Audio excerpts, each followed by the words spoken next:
are live, baby! Welcome to TRB. That's right, this is the Resistance broadcast. Thank you so much for joining us as we talk about the penult. Oh no! We are talking about the Part 7 episode of Ahsoka.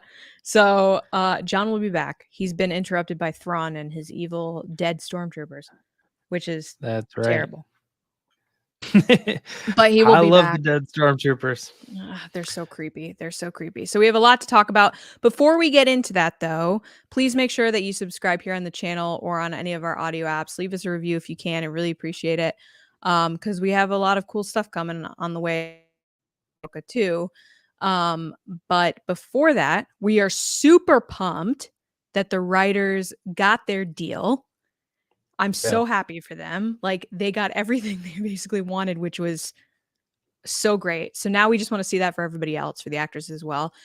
So as we've been saying over the past few weeks, we're supporting this show as a way to support Ahsoka, the series, and the people that worked on it, while also supporting the writers and actors, because we want to see them get to do more creative work. And the way that we do that is to support the show. However, we're not taking any money from studios or doing anything like that. We're just talking about the show like we always have and how you guys have always supported us. So before we get into things, James, how's it going? It is, well, it's actually going a little rough. I've having some technical difficulties of myself. So we are 2 for 2 right now. Hopefully you can hold down the fort, Lacey. I know you're pretty good at that. But this takes me back all the way to our first celebration together where we're running through problems and you were holding down the fort for us. But stuff other happens, than that, guys. That's how you know it's a real show. Yeah. Life is going well. I am absolutely loving this show. That's an understatement. And it's just so crazy to sort of see the fandom come together and just be like, yo, this is the best one. You know, very rarely am I running into anybody that's saying they're having a tough time watching it. Right. All right, he's back, guys. Kind of. Who the hell knows? But now he can come back and take over. So yeah, you're welcome. Jeez, where did I went over the strike stuff that we were pumped about the writers getting their deal. We're waiting for everybody else, but we're ready to get into talking about Ahsoka. Yeah, I'm gonna go on strike for my camera. I don't know what's happening. You both are. You both. Yeah. All right. So yeah, we are here to talk about Part 7 of Ahsoka, Dreams and Madness, written by Dave Filoni, directed by Geeta Vasant Patel.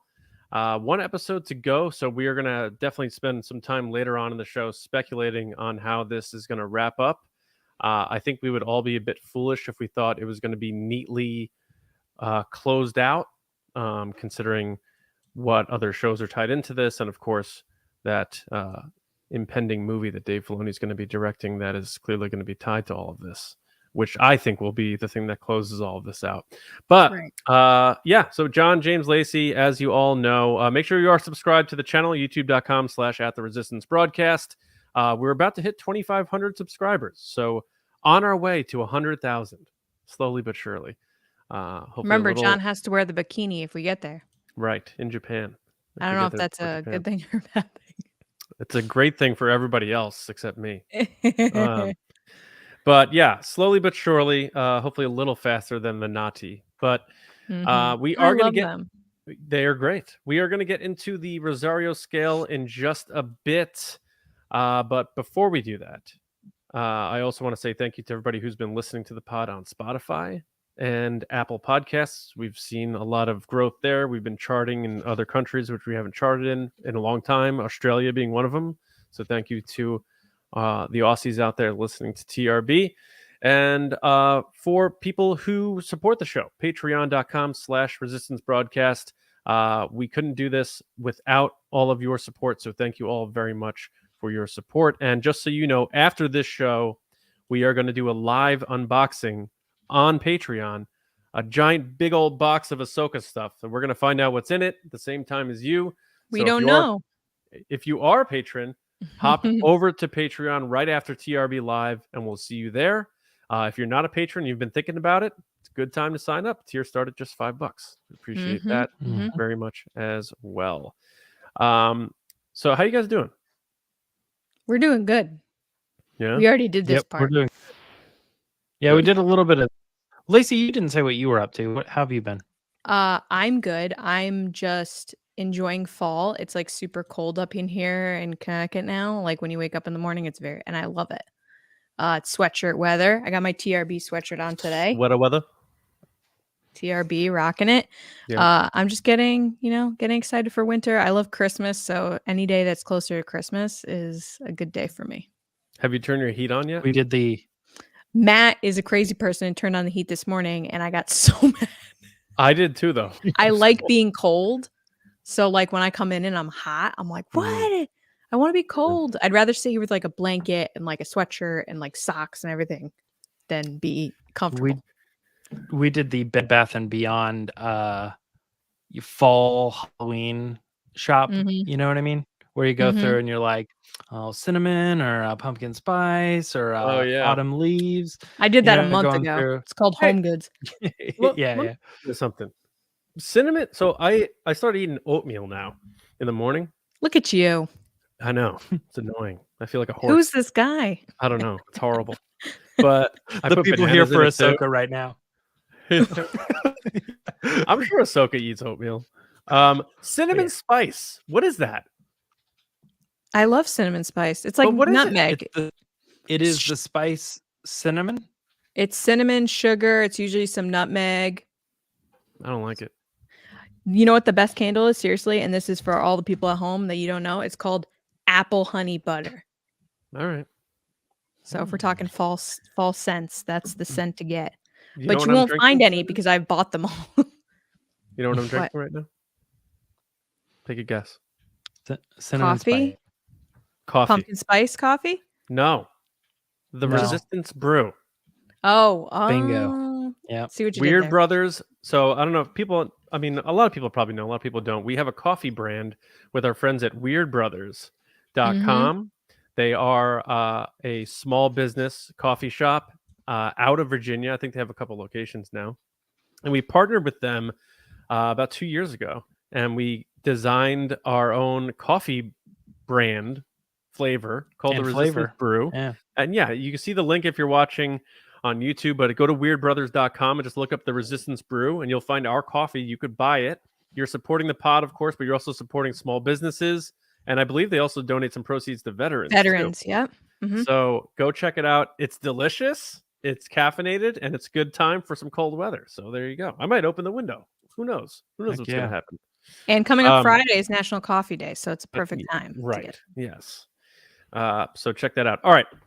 Let's talk Ahsoka. Let's talk Part 7, Dreams and Madness, which I think is an awesome, one of the cooler episode names that they've done so far for Star Wars. Let's get into the Rosario scale. Each of us will rate this episode from 0 to 10, halves count, and we'll put our scores together. Then we'll check in with our patrons, see what they scored it, and get to some of their comments as well. So, Lacey, you're kicking things off this week.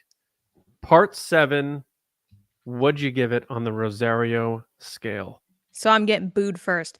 I gave it an 8. What? A solid 8.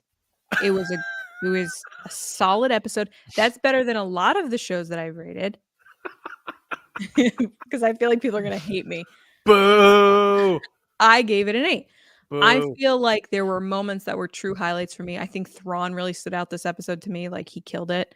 But overall, there was just a lot going on. And it was hard to kind of stay focused on one thing because it was just jumping around a lot. But there were so many great moments that I feel like when I go back to rewatch the whole season together instead of individual episodes, I will appreciate this segment more. I just feel like it was a piece of the finale that they broke off to make 7 episodes. And I feel like it should have just been a part of the end as like a longer end. But an 8? Yeah, like if it was a movie or whatever, you would just watch it and it would be fine. But when you have to cut that part out in a week, it becomes a little bit. I know John's making 8 jokes right now, but I'm looking at the show notes and I don't know what bit you're playing right now. Boo! Boo! All right. 8's fine. All right, I am up. I gave it an 8. This is ruined why, my guys. bit. As You Boo ruined the Lacey bit. popped up. Yeah, Lacey's the kid at the birthday party who points out how the magician does all the tricks. I am the magician at the party. Yeah, we got a bunch of tricks up your sleeve tonight, apparently. I do a nice disappearing act, so I'm a good magician. All right, 8 out of 10 for me as well. I enjoyed the episode. I feel like when I did my minute reaction on our channel, I sort of came to the conclusion that they basically did everything was in it. Like it was a potpourri, put it all in, and it was an enjoyable episode. It just didn't feel like at the level of the previous few. So I dropped it down a tick. In my opinion, still not enough Balin Skull.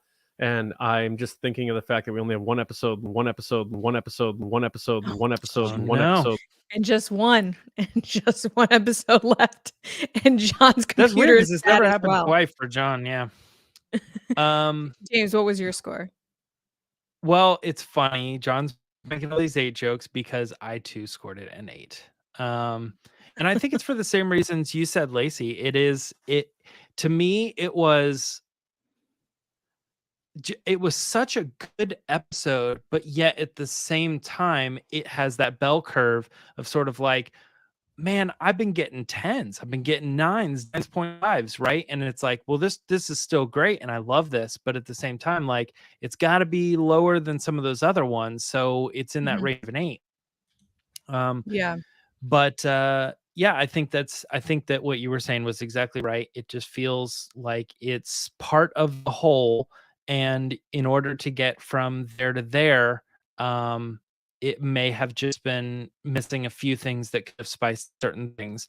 Little letdowns, like Ezra maybe not being as powerful as I would have to have. You know what I mean? Still sort of struggling a little bit, and just little weird things like that. Yeah, I think is the reason I rounded out an 8.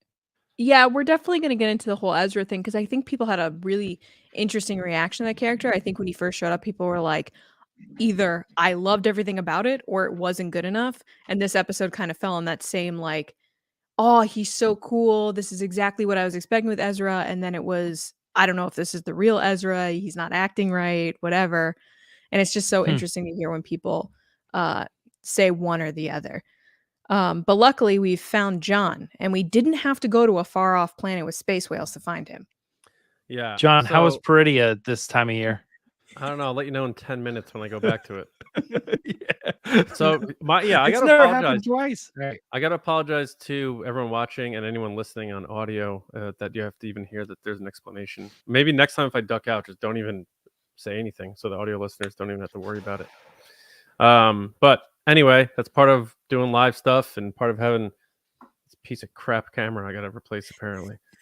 But all right, so where are we at? James, you gave an 8 as well. So did you put up the scores? We have not put up the scores yet. So what? All right. Between the 3 of us, it's an 8. Doing the math. 8. I'm trying to think which one. Yep. There it is. There she is. Beautiful. Yes. Looking amazing. Yes. Our patrons a little more positive towards this episode. Although 8, I think, is a great score. They give it an 8.4. The way I try to remind myself is like when you're in school and you get an 80, which is a B-, that's not a bad score. You'd be like, oh, I got a B. Cool. Right. Yep. Yeah. Agreed. All right. We have a couple of comments out of the base. The first one being Major Joel Dawsey. What's up, Joel? Joel gave it a 9.5 and said he thinks it was one of the best episodes of Ahsoka yet. I'm not sure how much they can wrap up in one more episode. There are so many plot threads. I think the next one will be a cliffhanger for sure. Hopefully we get a season 2. Thank you, Joel. And then we have Commander Chris Beach. What's up, Chris? And he said 9 Rosarios. Shocking cameo from 3PO, but a good call story-wise. Thrawn was top-notch again. Interesting seeing Ezra refusing to fight with his lightsaber. He had obviously become used to it with his time away. Frustrated by the lack of Balin's skull progression. What is his plan? I don't think this thread will be answered next week and could be something Dave was planning on picking up in the Mandoverse movie. Yeah, It's tough to say. Yeah, for sure. Is it? Do you think Dave's already written that movie? I'm gonna say Do no. you think he has an outline? Probably an Yes. outline. Yeah. I Mm. think with some like, you know how Lucas sort of changed stuff in the prequels based on how the Phantom Menace was received. So he like really reduced Jar Jar. It makes me so sad. I just want like people to do what they want to do. I know, but like, sensitive storytellers, and maybe they're waiting to see like what characters catch on in these series, and we'll give them a bigger part in the movie, and that sort of did stuff. that with Poe, yeah. I think you still have, Skeleton Crew and Mando season 4. I still think there's things to be shot that they're like, well, we know what we're going to do for that show, but then when you're on the set and you're doing things, like things just sort of change, and maybe you go down a different route. So I don't know. Yeah. Okay, next we have some super chats, don't we, Lacey? We do. So let's get to some super chats. First of all, thank you to everybody that sends us super chats. Yes. We really appreciate it. It means a lot to us. And it's Crazy. really fun to interact with you guys too. So first up, we have Cal. What up, Cal? He said, what a great casting of Ezra. Amon is killing it. My number one question heading into the finale is, where is Baylan going to? Thanks, TRB. That is a good question, because even Thrawn's going, excuse me, Lord Baylan, please come to aisle 12. Like, please report to the principal's office. Where have you been? Because he was, that whole segment, which I know John, from his reaction, caught on when Baylan's talking to Shin and like kind of the reference there. But it was very interesting that he's like, yeah, I'm going to go this way. You go that way. You do your thing. Right? It's crazy. Yeah, he's like letting her go. It's sort of like Qui-Gon saying, but they're like, but you already have a Padawan. And he's like, no, she's fine. She's, like, it's like he's like sending Obi-Wan away, or it's like cutting it off maybe a little too early. But like right now, I have something else in mind I'd like to pursue, and I'm going to throw that one.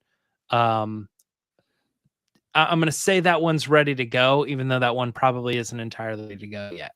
Yeah. I mean, John makes a great reference, which I didn't even pick up on when I first watched it.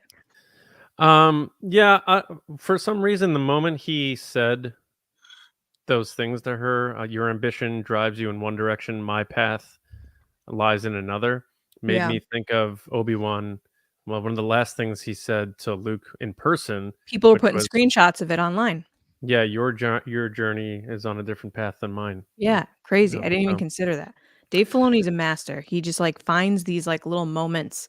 Well, yeah, there's a few. Yeah, he subtly does it. And on my rewatch, I caught 3PO did a nod to Obi-Wan also. Oh, really? When he said, you don't need to see my identification. You don't need to ask for my. You don't need to see my identification or whatever it was, something like that. I did catch that one. I did catch that one. Thank you so much, Cal.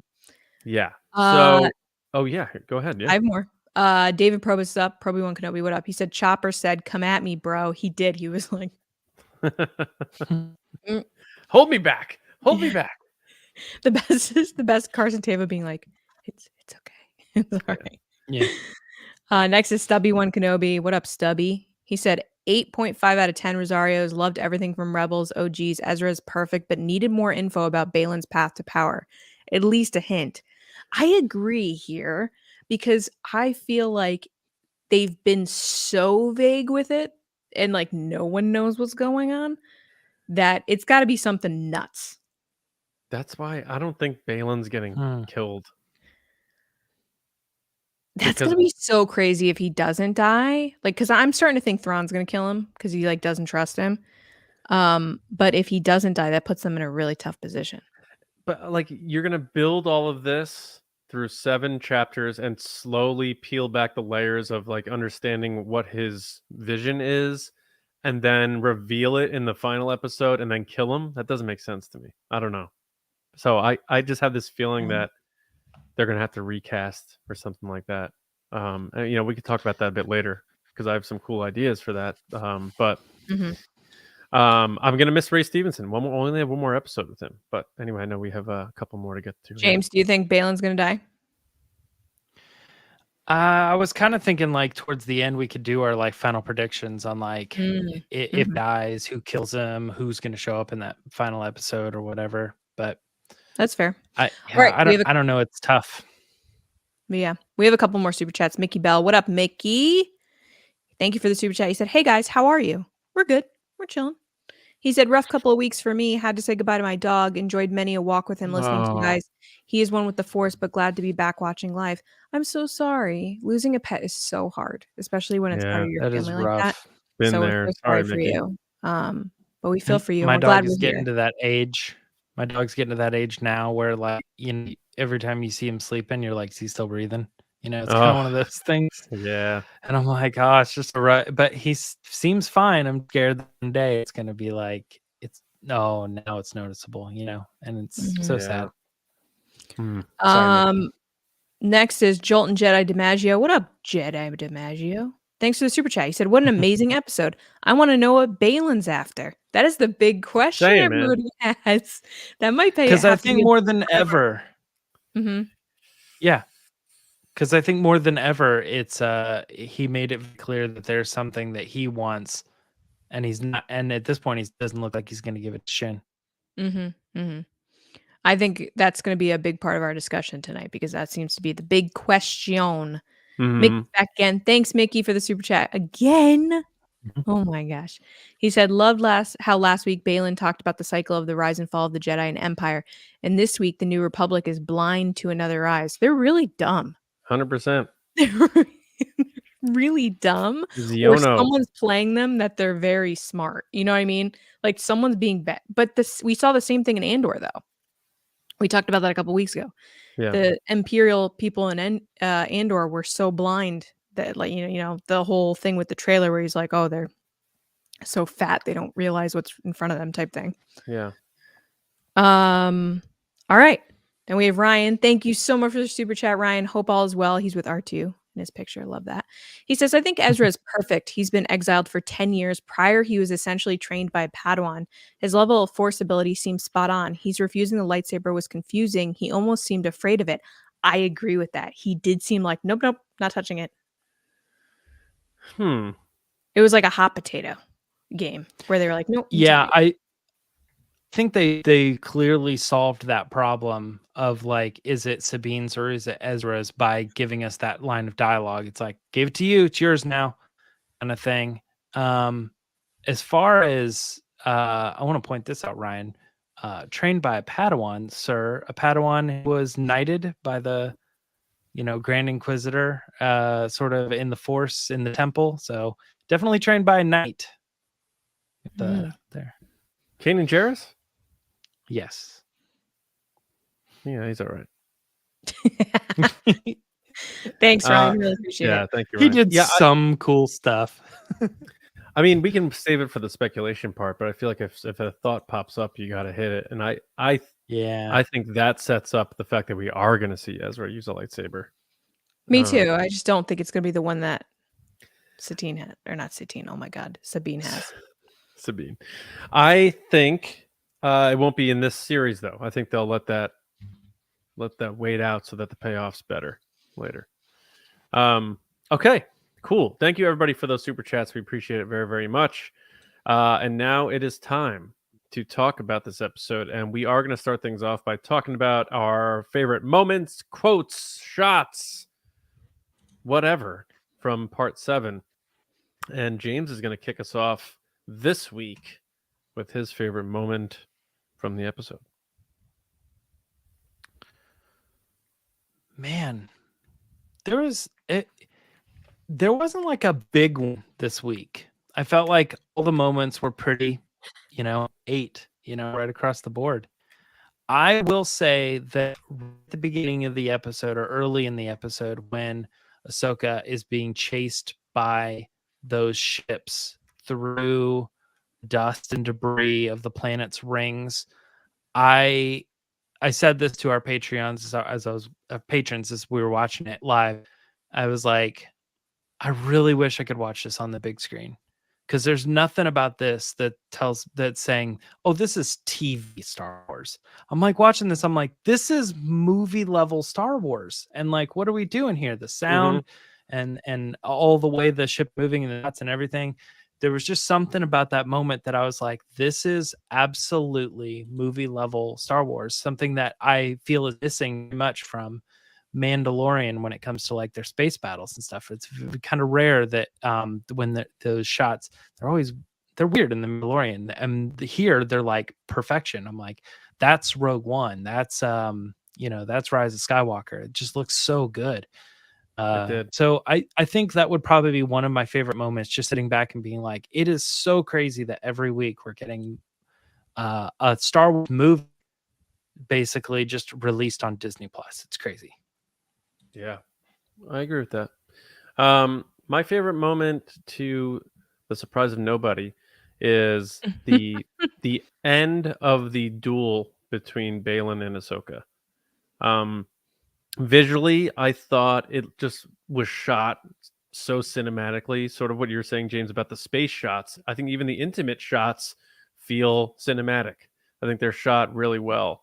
And the fact that they have those moments like where they're almost face to face and the only thing between them are the sabers, and they like speak to each other. It's just that old school Star Wars duel that I love, that the prequels I think they missed on. And he said, very Vader way, he said, you can't kill me, or you can't destroy me. And she said, I don't have to. And then the ship Huyang, they blow up the debris and she sneaks off in a very Jedi Obi-Wan style way, and he's left to like sort of look pondering as he does, and we're wondering what he's thinking next. But I just loved how that ended, because I had always had this belief that if there's a lightsaber duel between two characters and they both live, but one gets the better of the other will get the upper hand this time. And Ahsoka does, but it still feels like a stalemate to me.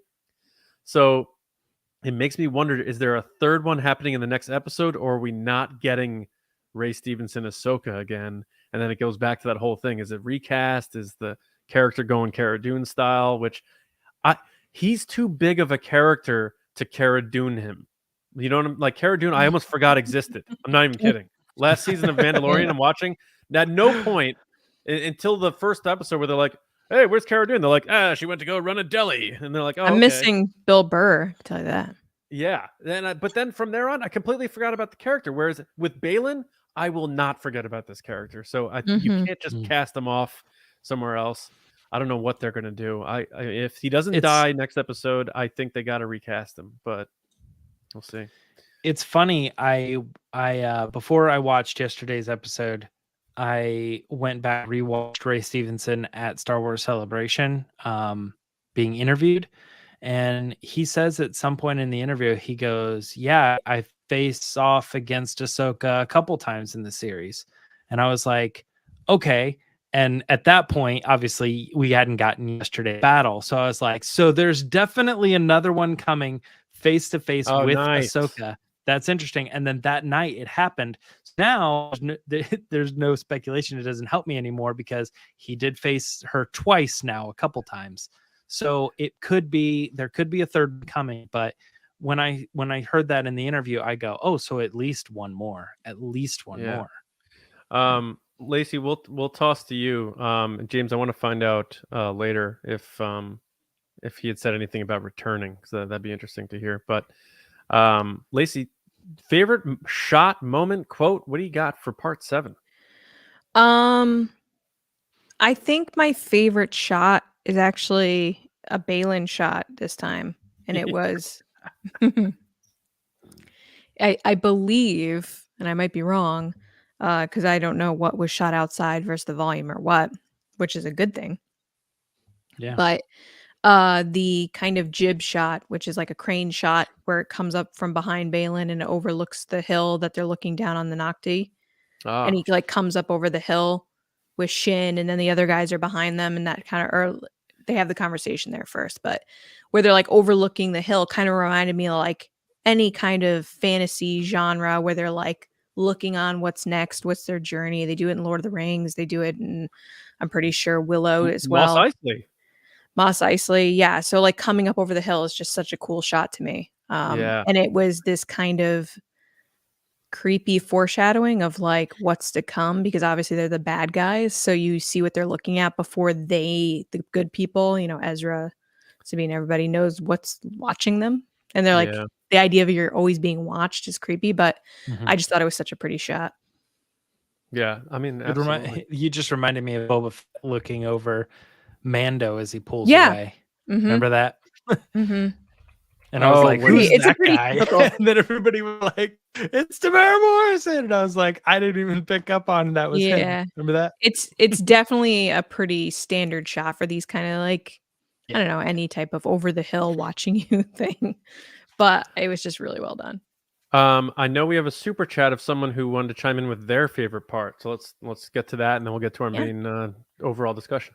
Guys, it wouldn't be a show without Freezy. What up, Freezy? He said best part, Carson Teva holding back Chopper. Also 3PO. I'm a sucker for nostalgia. It was perfectly done. The C3PO part was it was one of my favorite parts of the episode. We're talking shots. Like, I think favorite moment is 3PO. Do you guys think, we'll find out in the gallery, I'm sure, but do you think Anthony Daniels suited up or just did his voice? So wait, so like was it not in the credits? I didn't. He would have been credited, right? He was in the credits. He was in the credits as and Anthony Daniels and Hayden Christensen. So he was credited, but you will also be credited if you did your voice, which he did. So my question is, did he get in the suit though? Right. I think he did. I think he's really protective of it, and if he's gonna do it, he wants to do it. He looked like he was like leaning back a bit, didn't he? He might have been. Yeah. He might have been. I just feel like he's the type of person that's like, I'm gonna do it. You know, if they're like, hey, we only need you, they're like, he wants the full trip. He wants them to fly him out to do it. And then he gets his little moment, you know, because they had Mark come back to do the Luke stuff. So why wouldn't they have C-3PO, Anthony Daniels come back to do those parts as well? It seems like Mark Hamill lives in California. Yeah, but it's more of a goodwill thing than I hope he did. Trust me. Yeah. And now he's further extended his streak as the longest running Star Wars actor as a character. So now it's, I guess the other question would be if the guy that does the droids like C-3PO is like the guy, what's his name? Oh my god, I'm blanking on his name. Chris Bartlett? Yeah. Because usually he's the one that does the C-3PO stuff. 46 years as C-3PO for Anthony Daniels. Pretty awesome. All right, let's get into just talking about this thing. One thing that we can cross off, which I think a lot of people already thought of, was that Anakin quote from the trailer that everyone was so intrigued about turned out to being a recording, and his final recording to Ahsoka, which they made clear too. What do you guys think of seeing Hayden in this element, warning her of certain people, Asajj Ventress, Grievous, Dooku? What do you think about that as she was training? I thought it was pretty cool. Yeah, I think it was great. I mean, yeah, it was pretty cool. I know that she had this stuff because she showed holograms of Anakin Skywalker training her to Ezra in Rebels. And I'm like, oh, wow, that's kind of a cool little crossover that people probably wouldn't know. And you just sort of see it in the show. Yeah, definitely. It was that moment where he just kept lines from the trailers. And I was like, oh, so there's that line. He'd say another one. Oh, there's that line. He'd say another one. Oh, man, they're all here. This was all from that moment. Yeah, I don't know. It was pretty cool. And I also wonder, too, how much of that information got shared with Luke. You know, like she's got these holograms. She showed it to Ezra. So you think she would like pop it on for him, but I don't know. I don't know how much of that information is like public. Like it's probably all got wiped away by Empire. So she has something very specific that she has been holding on to that probably would have been erased otherwise. So I bet Luke has some of these recordings. I would imagine so. Yeah, that's a good point. What do you think? I loved seeing Hayden again. Anytime we get to see Hayden is a good day. I think he did a really cool job, and I loved specifically the moment at the end. He's like, I might not be here, but like, you got to take care of yourself type thing. To have Hu Yang be like, I had no idea you had these. Like, I had no idea. It was just like a really heartwarming moment. And then for her to come full circle where she goes, yeah, he was a good master.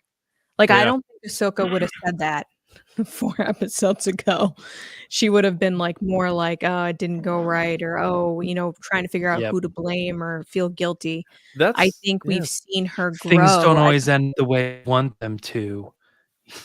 Yeah, I think people just, she wanted to get the closure that she got from Anakin. And I think we got that in this episode from not just that moment, but also with the Balin moment where she is clearly like, I'm not going to defeat you. Like, I don't think Ahsoka 5 episodes ago would have said that. Whereas she's willing to walk away. She lets Shin walk away. It's like you see this tremendous growth has happened with her. It's really Yeah. Yeah, I think that's a strength. Because I mean, there certainly are things you can criticize, I guess, about Filoni. Maybe he uses too many references or whatever. But I think one of his strengths as a storyteller is he drops little seedlings of character progression. And I think, Right. like you said, that moment of her saying he was a good master is another one of those affirming the fact that she's come to terms with her past. Right. Um, Right. I think her saying that was the last one is closing the book on Anakin for this show. I don't think we're going to see him next episode, and I think that's a good thing. And it made You me don't want think more Anakin, or are you just good with the show with Anakin? this show. Now I'm fine if he shows up as a Force spirit later or whatever. But it made me think of the Rise of Skywalker when Rey has her moment where she hears all the Jedi voices, and then she gets up and defeats Palpatine on her own.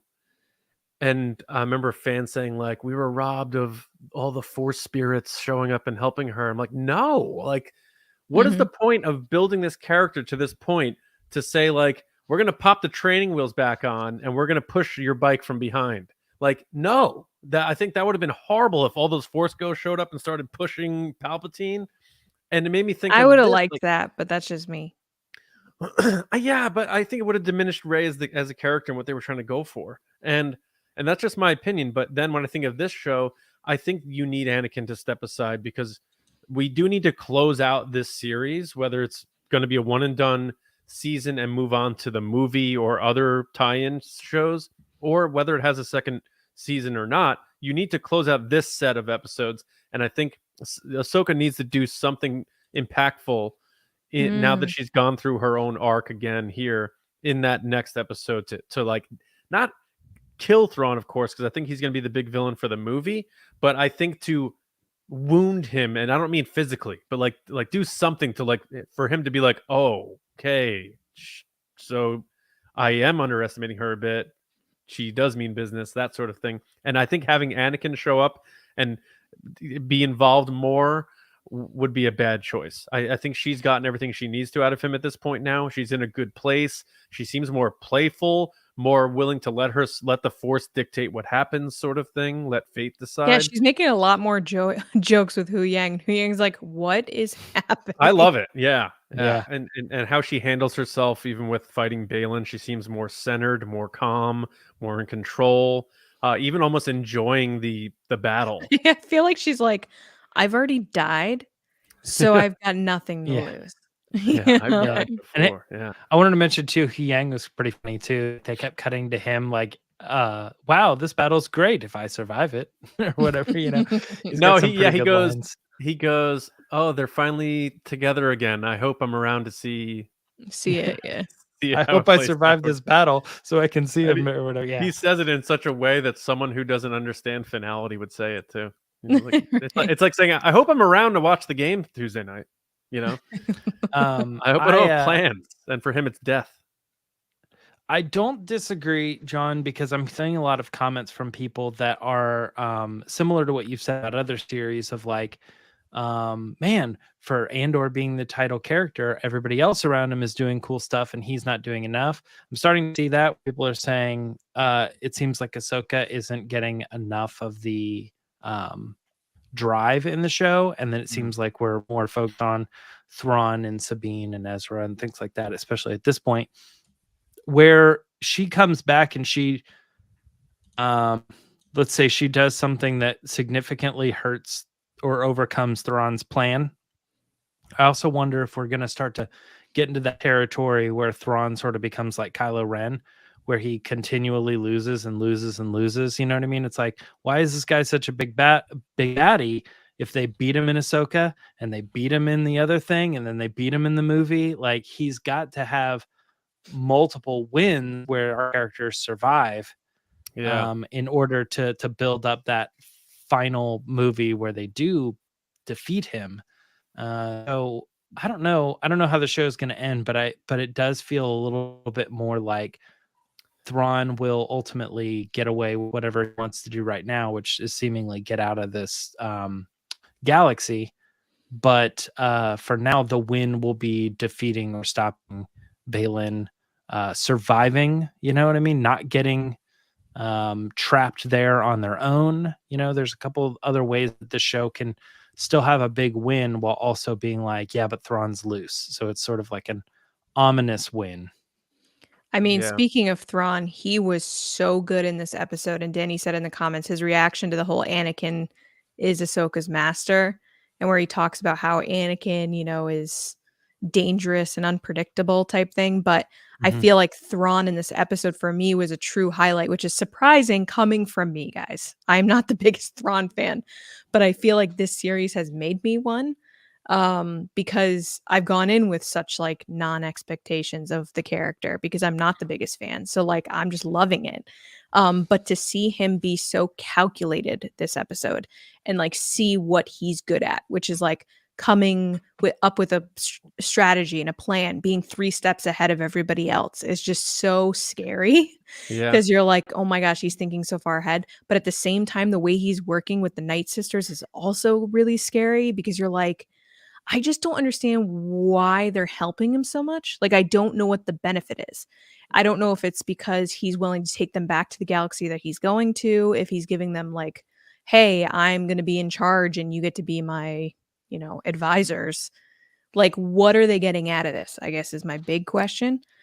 But seeing him standing around a war room table was very cool to see. And like talking about like, put troops here, do this plan. Because you really get a vibe for like who he is. And as someone who's not the biggest Thrawn historian, it was cool to see him in action because the whole time, especially for people that don't know who Thrawn is, you're being told how scary Thrawn is. And you're like, okay, this is the guy. What can he do? But then you see him in this episode really going through the motions of like, this is why he's this good. Yeah, I agree. And calling Ahsoka being dead and all that, and she's still alive. Okay, so she is still alive and all that. Yeah, that plays in from last episode to this one. Yeah, and talking about like acceptable losses and those types of things, like it's all like these military leader based things. I do like Thrawn and how they're implementing him right now. I think this is just scratching the surface a bit. I need to see a bit more. I think he's doing a great job, but I think this is just sort of like the very beginning. But I can't help but think, you know, how many times is he going to let Morgan Elsbeth challenge what he's saying? He's like really not shutting her up. But it's getting to the point where I start thinking again, because I had said at the beginning, I'm like, there's no way that she is surviving this show. And I think about like someone has to die in the next episode. I think that someone gotta die. 100%. I think someone has to die. I don't think it's any of the Rebels crew. Obviously, it's not Ahsoka. I don't think Thrawn's obviously not dying, and I don't think Baylan or Shin are actually going to die. So I think she is going to die in this episode. And she'll be the one to show like, wow, all right, Thrawn is not messing around. You know, he's taking her out, and he's going to roll with the mother Night Sisters instead of like, I guess the question would Walmart be, version. What would be the benefit of getting rid of her? Whereas having her there, she's doing everything he asks. So it's just one more person on his side. That's been my thing about him killing her, is that I'm like, Thrawn isn't a hot-tempered kind of guy.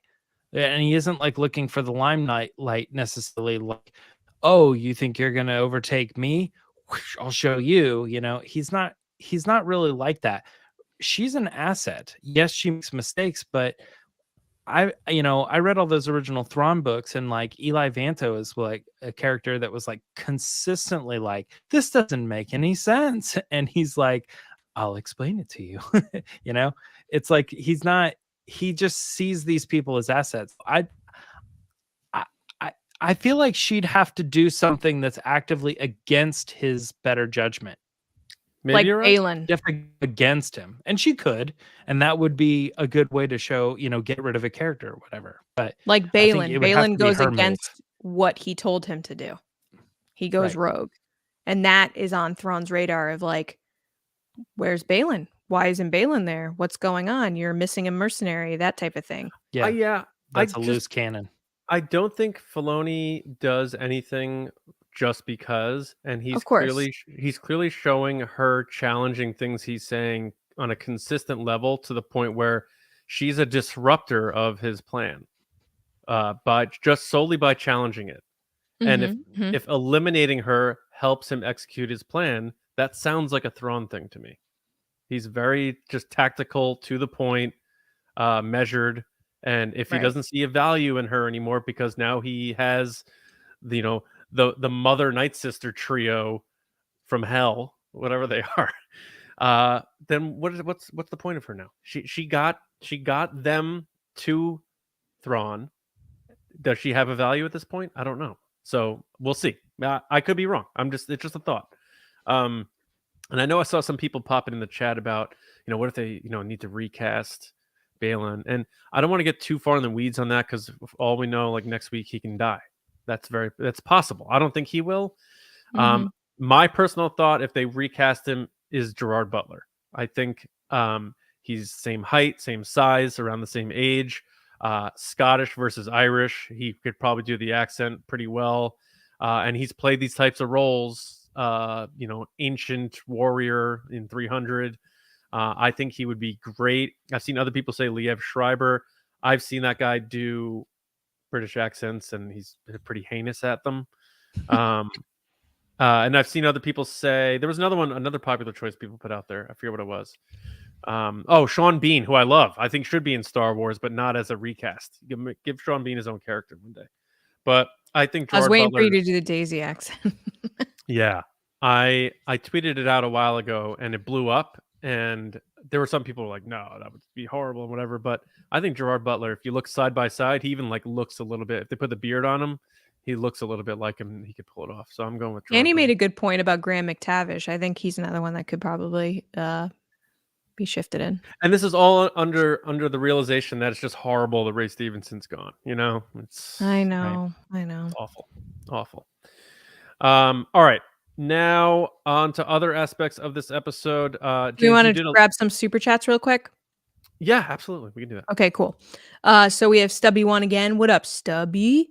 He said, the Ahsoka laugh when hugging Ezra touched my soul. Any chance Ahsoka senses what Balin senses and goes after him instead of Thrawn? I mean, I made a joke online that like everyone in this episode seemed like they were rushing somewhere. I used a Nicki Minaj meme because it did. It seemed like everybody was like, we gotta go, we gotta go, we gotta go. But I mean, yeah, that's the difficult choice, right? Do you go to the person that's doing something really sketchy and weird and mysterious, or do you go with the guy that's going with an undead army, seemingly, to the people that have no idea what's coming? And they're both, it's like, the Spider-Man now choose situation. Like, what do you do? And I would assume she's probably going to go after Thrawn, but that's just what I think. What do you guys think if she had to choose between the two? I don't think they're splitting up again. Yeah, that's what I was he's just saying exactly who would Ahsoka choose? Would she go after Thrawn or would she go after Balin? But I think it's going to be the bigger pull, probably to Thrawn. And I think what happened here at the end of this episode, which a lot of people felt wasn't, and I felt this way too. This isn't one of those episodes you're going to look back on and be like, oh, remember part 7 of Ahsoka? It's still good, but I don't think it's one of those marquee episodes. But I think what they did do was set the table for Thrawn's ready to go back. Our crew's ready to go back because they're all together again. And now are they going to make it to that known galaxy or not? Is it going to be another, race against time in that way? I don't know that there's going to be any more side things, especially in this next episode. So I think the fact that we just reunited Ahsoka with Ezra and Sabine, to split them up again next episode makes no sense. And I don't think all of them together are going to go after Balin and leave Thrawn. So in my logical mind, Right. they're going to wherever Thrawn's going. Mm-hmm. Yep. I do. Go ahead, James. Just if that were the scenario, like I would think Ahsoka would go after Balin, and I think Sabine and Ezra would go after Thrawn, and both do their thing. But that's exactly what I was going to say, John. Is I don't think at this point it makes any sense for Ahsoka to be like, let's split up again. You know, especially when the previous episode, Yang's like, oh, they're back together. You know, and it's like, why do that when you're going to split them up? So that leads me to think that they need to Thrawn's point right now, his point is that they've already lost all their time. That was their biggest asset. They've already lost their time. So we're going to get out of here. And Thrawn's plan is to leave everybody, including Balin. I think that, you know, Jin's probably going to go back and she's going to be aboard that ship. And then it's going to be a race for Ahsoka and Ezra and Sabine to get out of this place too. But I think there's a good possibility maybe that Balin's end of the story is just he stands on the planet and he watches everybody leave. And then no resolution. He chooses to stay in Peridia. Peridia. What's that called? Where you get sent away? Exile. Yeah. He chooses to stay in exile to seek his own destiny or his own path or something. And I don't know if they'll ever follow up on that story or if they'll be able to, but it could have been something that they were planning on picking up. But maybe he's just not part of the story anymore. He says, I can't let you go through. Ahsoka sneaks through, and then he goes, well, she got through. All right. And he walks away. That would be dreadful, wouldn't it? Yeah. I mean, but what are you going to do when the show was shot, you know? Like all those lines he said about power more than you could ever dream. And then he's just like, yeah. You know what? Just going to hang back. Just gonna hang back. Just gonna hang out with these rocks over here. Well, thanks, Stubby. We appreciate your question. Oh, yeah. We have Luke here. What up, Count Pepto? Thanks for the super chat. He said, what's up, TRB? Will Thrawn make it back to the main galaxy, and have you seen the rumor of Balin's list of original trilogy characters written on his arm? I have seen that photo. Yeah, what is that? And we were talking about it, I think, offline, where we were saying how we thought maybe it might have just been like an Easter egg, like because Star Wars fans, we like to do our translating of stuff. That maybe it was more like a, hey, that if you're going to translate this, we're going to give you something good instead of something random. But with the Thrawn thing, yeah, I think he is going to get back to the main galaxy because I don't think they can leave him where he is because they've built this up to such a point. He's got this army. He's got the witches. He's like in his same uniform. They had the whole moment at the beginning with Hera, which we haven't even talked about with Mon Mothma, where Mon Mothma is like, do you think this is going to happen? And she's like, we need to prepare for the worst, like, and hope for the best. I think that alone is letting you know, foreshadow, like this is going to happen. Yeah. And it's going to be tricky, which by the way, I thoroughly enjoyed that they did call out The Mandalorian season 4, where they said what happened on Mandalore in the little New Republic meeting. He says that. Carson Teva says, what about what happened on Mandalore? And they bring up Moff Gideon. And they brought up the whole thing with the whole fight with the Mandalorians. And I was sitting there going, yes. So that answers the question. This is taking place after that.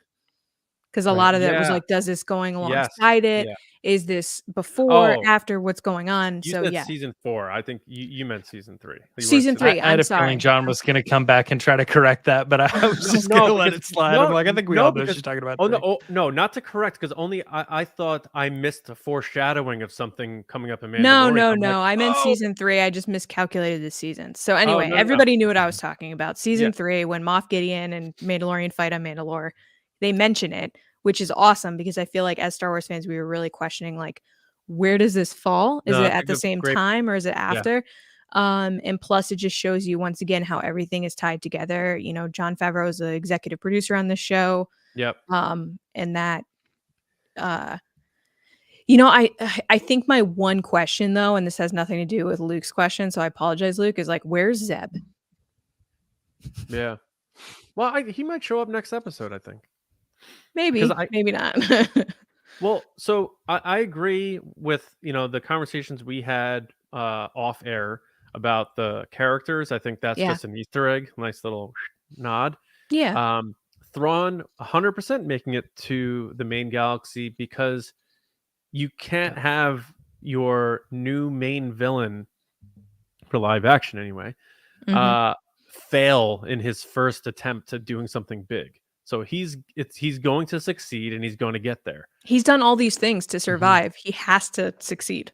Now, Yeah, I he's have in a prison. feeling. If he doesn't escape from prison, then he's still in prison. Yeah, You know, exactly. Like, what are we Exactly. doing? Then what was the purpose of any of this? So yeah, he's definitely making Yeah. it back there. Also, when you think about all the other characters that we're still leaving behind in the known galaxy, they have to get back in the mix with our main heroes, Carson Teva, Mon Mothma, whoever. And then I'm wondering, like, if he's going back, they're definitely going back too. Ezra saying, I have a feeling now that I'm definitely going home. I think that's affirmation. I think they're going to have to stow away on Thrawn's ship, and he's going to let them for some reason. Because I don't know if they're going to be able to hitch a ride again with the whales, and do we need to see that again? So I think they're all going to sort of go back together in this weird way. And what's more Star Wars than a nice stowaway, especially when the bad guys know you're stowing away. So I think that's what might happen. Awesome. Well, thanks, Luke. Do Appreciate it. we have another one, or Nope, that's it. do we want to go back then and talk about that opening scene, because we just like blew past it real quick? Hera and Admiral Akbar, right? Akbar. Isn't it? That was him for sure. I saw some people confirming that was him. I never took the time to check the credits. That seemed right. I thought that it could potentially be Nine Numb too, but I don't think it is. He's got a beard or a mustache and stuff. But yeah, I looked. It was a cool scene. I thought that was the end of Senator Ziono, and it's like, cool. Now he's in live action. He's there. That's cool. So getting put in his place. Yeah, and it added a little bit of fuel to the fire, I think, as to why that character gets upset when Son runs off to the Resistance, later. And also why the Republic Resistance, are you kidding me? Yeah, and how the Resistance in the sequel trilogy is basically like consistently Leia's getting ignored by the New Republic. Yeah. Like where she pulls stuff like this, where she's like, which first of all, I love that she's the head of the Defense Council. And of course she has some witty retort feeling like, oh, you did this vote without me. That's interesting. Like, I love Leia so much. But the fact that they all don't like her in the sequel trilogy, maybe she does a lot of this stuff all the time, like Hera does, apparently. Because 3PO doesn't have that sass in him. So Leia's like, you better say exactly this. Right? So we are really like hearing, you're right. We're hearing Leia's words come out through 3PO because he's a very timid, neurotic person. He would never be sarcastic and so direct like that. So she was probably like, 3PO, I don't care what you do. You better say this. And he's like, oh, okay. Yeah. I'm sure things, I'm sure things are all thought about, but at this point in the timeline, I still think she's pretty well respected in the government system and just the general political system, because we still have later in her years the thing where she was running up for like a big political position. I can't remember if it was Mon Mothma's chancellor or something like that, but then it gets exposed. She was like going to lead the populist poll and all that, but then it got exposed that she was Vader's daughter and all that. But that's later. That's closer to the sequel trilogy. So at this point, I think she's still pretty well respected galactically. That's a good point. But yeah, it was really cool. Loved it. It's a good scene. Good opener. Yeah, I thought it was solid. Overall, I thought it was a really solid episode. Now the question is, next week. Well, I mean, we've already sort of speculated a bit, but is there anything else that you think hasn't been brought up that might happen in the final episode of this series/season? I'm wondering if they're going to show Ezra be even more powerful. Ezra? Or if this was, if they thought that this was a good enough thing where, like the casual audience going like, who's this Ezra guy? Why are we so invested in trying to get to him? We finally get to him and he's like, need a lightsaber. I got the ally. It forces my ally, right? cool little Yoda line. But then, like, you know, he's doing some stuff and it's like, that's neat. But he also sort of got beat up and he was also sort of using the totally gun. got knocked out. Yeah. And He I was did get kind of like, knocked out. I'm fine with that. I am. But I'm also sort of like wondering if that was enough of a like, see, getting this guy was totally worth it to like the casual fans. So I'm wondering with one more episode left, if it's going to do something cool that really solidifies the worth of going to all this trouble and potentially letting Thrawn out, get to that guy, do something really cool to show the casual audience that Ezra was worth it. That's a good point. I think that Ezra does probably have to do something in this next episode. But then also to what you brought up before, James, about it being Ahsoka, you know, we have to see Ahsoka definitely be the top here. So whatever Ezra does can't leapfrog over anything she does. So I hope we do get more of Ezra so people aren't like, why'd they go, like you say, why'd they go to get that guy? You know, who people didn't watch Rebels, you know? He seems kind of goofy and stuff. But yeah, I agree. Maybe we got to see Ezra do at least something, and then we got to see Ahsoka make the big move, whatever it is. I thought that Ezra was gonna pull a Star Killer video game move when all the stormtroopers were around them, like doing like a power move where he like knocks everybody out or kills them all. And he didn't do any of that. And I was like, oh, okay. He's literally going, no, I don't want a lightsaber. I just want to, you know, get thrown around a little bit and be like, how about we talk now? Which is an Ezra move, trust me. But at the same time, you want the payoff of him doing something awesome. This was probably too silly, but it crossed my mind when everybody started getting into the huts and they were like closing up, that he was going to pick them up and start spinning them and knock all the guards out that way or something. It might have been a little too ridiculous for the episode, but I was like, there maybe is a reason more that they're getting all in their protected little spheres, you know, or something. But there's two other things that I'm thinking of. One, I could be forgetting something that happened last episode, but we have confirmation that the Force does live in this galaxy in addition to the known galaxy, so it's not limited to, you know, the known galaxy. As Obi-Wan always talked about how it binds the galaxy together. Well, apparently it binds the universe together because they can. The Force lives within that galaxy too, as they're clearly manipulating it and using it on Peridea. I don't know if that's a first, like a reveal for Star Wars or not, but I haven't really seen people acknowledge that. But it is good to know that, like, they weren't. It's almost like, you know, in Superman 2 when he loses his powers. It's like, imagine if Jedi or whoever Force users go to a new galaxy and they can't do anything that any normal person can't do. So yeah, which would have provided maybe some tactic for Thrawn as well, right? Like maybe the war happens there because he can feed the Jedi or something, but not the case. One thing also that would have been interesting with that is you would have lost a couple of the things that have moved the story forward a little bit here, but you also, that would have been an easy explanation for Ezra. Why can't you just like knock these guys out? And he goes, Force doesn't work as well here, you know, or something. And then you're back to them just trying to get out with guns and just fighting hand-to-hand combat and stuff. But yeah, I kind of scrapped that when he goes, nah, I got the Force, boom, you know, and he knocks guys back and stuff. So, all right. The last thing, we haven't really talked much about Shin Hati. Do you guys think she's turning to the light side, or do you think she's going rogue? What do you guys think for her next episode? I just sense like she's gonna turn on everybody because she has been kind of ditched by her master at this point. She doesn't agree with the witches whatsoever. She's made that perfectly clear. She's like, witches, oh my god, witches. She's making a lot of stink eye at people, and I can't see her going back to Thrawn successfully because she's failed what he asked her to do. So I feel like she's kind of at a weird spot. And there was a moment when Ahsoka was like, I can help you, where she like considered it. There was a couple seconds, you know, because she kept asking questions to Baylan the past few episodes, being like, what was it like being in the Council or Jedi Order? Like, what was this like? Is it like me? What is this? Which to me is very childlike. Like, did I take the right path? Yeah. Looking for some belonging there. What do you think, John? Because I have a thought on on her. Yeah, I want to hear it because I just hope, I'm just going to say this. I just hope it's not so flat where her and Balin are just now estranged after everything he said about, I've trained you to be something more. And like, then he's like, yeah, go to that new empire. We're good. I wonder if this character for Dave Filoni is his Maul.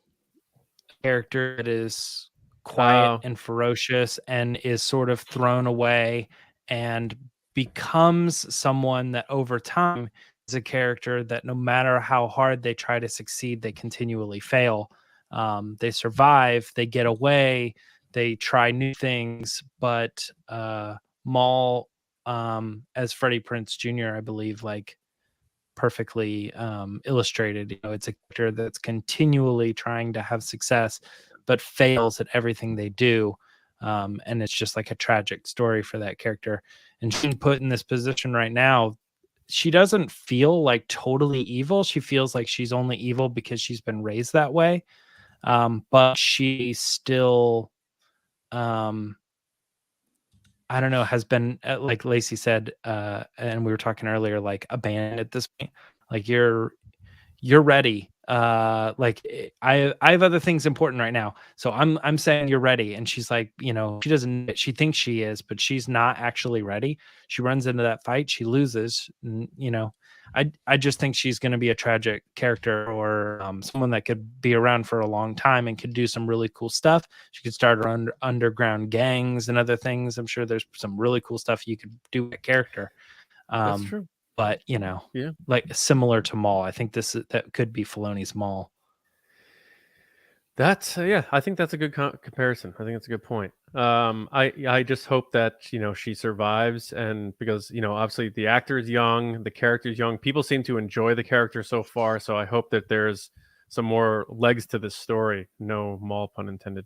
But I have enjoyed the character, and I think the actress has done a good job. And again, like with saying with live action Thrawn, I feel like we've just scratched the surface with her too. So we'll see. But good point. I know we have one more super chat. We saw a comment that said Ventress too. Great comparison as well. Yeah. Lacey, we got a super chat, right? Yes, we do. From Diamond Figs. What up, man? Thanks for the super chat. He said, many say that this was the worst Ahsoka episode. With everything we saw, this was better than 85% of the Disney Plus Star Wars series so far. After episode 5 and 6, we've been spoiled. I don't know why people are saying... I hate when people say, like, worst. Like, this is the worst. It was still a solid, awesome episode of Star Wars content, media. I know I'm not supposed to say content. Star Wars storytelling that I can't believe people are like... I'm not for the whole like this is the worst, because it's not. It was enjoyable. It was fun to watch. Is it my favorite episode? No, but I agree with you, Diamond Figs. Like it stinks that people are like this is the worst. I think people just as fans we have a lot of expectations, but I feel that Dave Filoni is meeting those expectations. Yeah. I haven't heard a lot of that. I haven't heard negativity and. If he's right. People have said it's the worst episode so far. Yeah, but and the Attack of the Clones, in my opinion, is the worst Star Wars movie, and I still love it. So to your point, it's like, I think worst is a vernacular thing. Yeah, yeah. So you could say my least favorite and make it sound more pleasant, I guess. But thank you, Diamond Figs. Yeah. All right. Anything else before we hop over to Patreon? We're actually going to do a live unboxing in just a few minutes of Ahsoka stuff. We don't know what's in it, so we're going to check it out. Lacey has the box, and we are from Hasbro. From Hasbro, we're going to see what's in there. So if you are a patron, head to patreon.com/resistance broadcast, and you'll see the link to join us. And if you have been thinking about joining Patreon, good time. Hop over there now, $5. Hop in the base and join the party. But guys, anything else before we head out? One more episode left. And that's what I was going to say is, I had some questions, but we are really going up on time. So I want to do all, but the one that I think is probably the most interesting that we haven't talked at all about, we have one episode left. Are we going to see a cameo from another one of these Disney Plus shows? So let's talk about Mando. Let's talk about Baby Yoda. Let's talk about Boba Fett, Fennec Shand, Luke, possibly Jude Law's character. You know, like what character could show up that's going to maybe do a little bit more tying together if there is one in that final episode. Who do you think? I think Mando's showing up before the end of the season. I think you've been saying that for a while. It's possible. I think something from Skeleton Crew, because I think the intention was for this to bounce right into that, and sort of like when like runners in a race with a baton, like you keep running as you're handing it off. It's like one of those things. So I think maybe whether it's the Jude Law character or the pirates or, you know, something, I think maybe something with Skeleton Crew, very small, so that when we see Skeleton Crew, we say, oh, they showed up in part 8 of Ahsoka. Yeah. Got it. Here's a wild one. Christian says Cal Kestis. Ah. That would be Please. insane. That'd be cool. Yeah, That would that'd be be cool. insane. Yeah. That might be the very craziest cool. comment Yeah. of the night, Christian. Well done. Cool. He did the he did the eyeballs thing.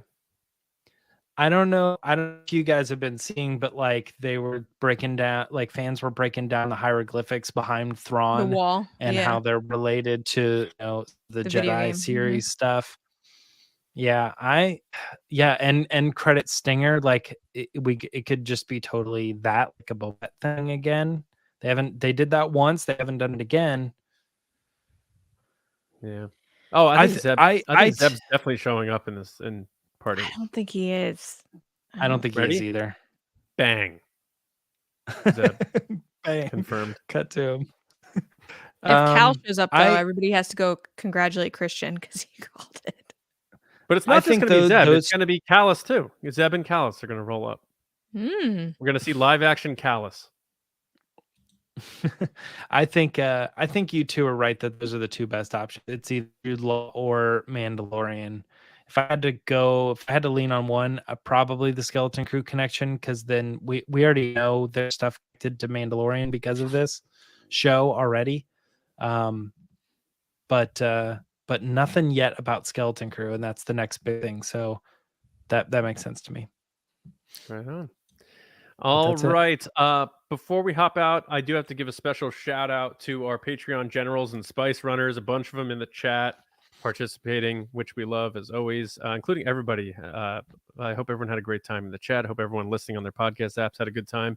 Hope everyone just had a good time. But thank you to Carmelo, John Risi, Jetta Rosewater, Frank Grande, Nick Kratz, Darth Hurricane, Chris Morales, Brian Smith, Matt Chitty, Danny Micromori, Matt Heath, Brendan McLaughlin, Count Pepto, Sneaky Zebra, Aaron Ellington, Colin Cormier, Jolton Jedi, DiMaggio, Diana, and Dave Hornack, and our Spice Runners, the Spicy Spice Runners, David Probus, Neil Shaw, Kendall Gelner, Andrew Staley, Jeremy Myers, Michael Fry, and the TheFortWorthian, and everybody who's a patron and everyone who's a listener. However you take in TRB, we just want to say thank you very much for joining us. One more to go for Ahsoka. TRB Live next Wednesday at 8:30. James and I will be back with you on Monday's episode to talk about another interesting topic. Spoiler alert, it's about Palpatine. So Lacey's like, good. But for us, yeah, we'll see patrons in just a few minutes. But for me, you can find me on social media at Johnny Hoey.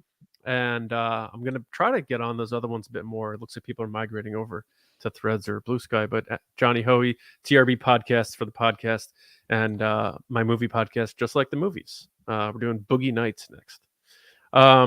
Lacey, how about you? People can find me on all of the social media platforms, including Twitter at Lacey Gilleran, and then also on TikTok at It's Lacey Gilleran. And then next week, you can find me doing the reaction of the finale. And I hope that it's a long episode, but we'll see how that reaction is, if it's me just yelling for a minute or not. All right, James, how about you, buddy? Both X and Instagram at Meyer Trunks. All right. We hope everyone has a wonderful evening, wonderful weekend, and we'll see you Monday with another episode right here on the Resistance broadcast. See you around, kids.